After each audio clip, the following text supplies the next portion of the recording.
bila kita menjadikan Allah sebagai wakil, bukan makna kita boleh buat lalu kita serahkan Allah untuk mewakilkan, tidak. Maknanya kita tak boleh buat apa-apa, kita hamba lemah tak punya apa, diserahkan semuanya kepada yang maha kuasa subhanahu wa ta'ala. Itu arti mudah kepada at-tawakkal. Atau arti mudah kepada tawakal ini meletakkan ketergantungan kepada Allah subhanahu wa ta'ala dengan mengambil sebab. yakni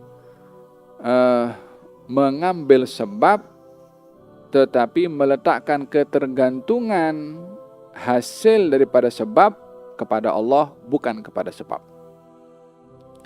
Apa contohnya? Rezeki, contohnya rezeki, ya. Kita nak cari rezeki untuk makan, sebabnya adalah kita kerja. Tetapi yang mendatangkan kerja, yang mendatangkan rezeki itu bukan kerja. Kerja sebatas sebab yang terkadang boleh sampai apa yang kita inginkan, terkadang tidak juga. Ada orang bekerja tak dapat rezeki juga. Apa-apa berlaku kacau. Bila sebab itu dijadikan sebab, meletakkan ketergantungan kepada yang menjadikan sebab, barulah itu namanya at-tawakkal.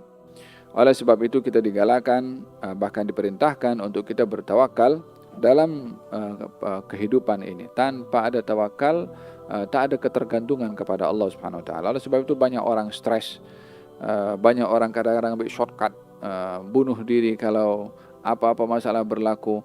Apa sebabnya?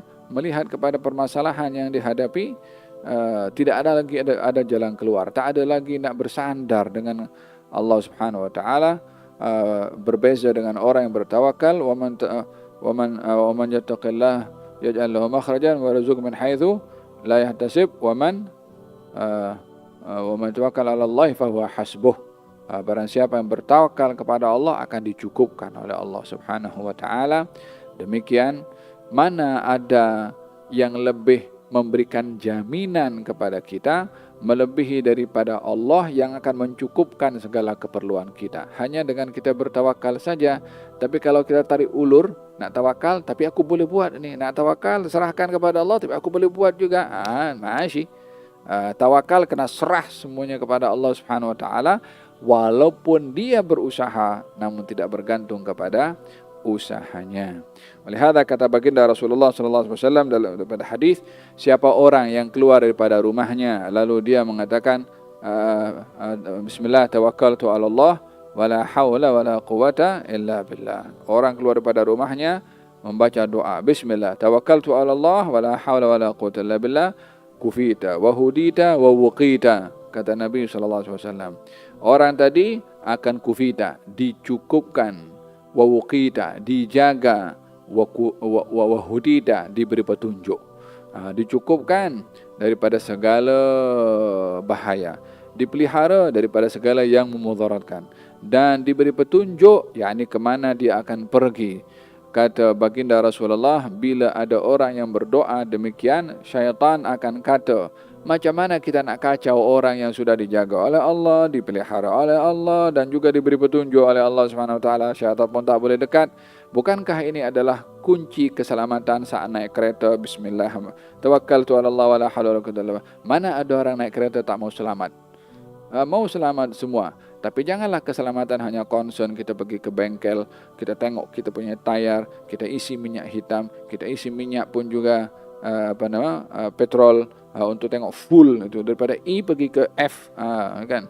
Kemudian kita tengok itu air, temperature itu asbab, perlu kita ambil yang sedemikian.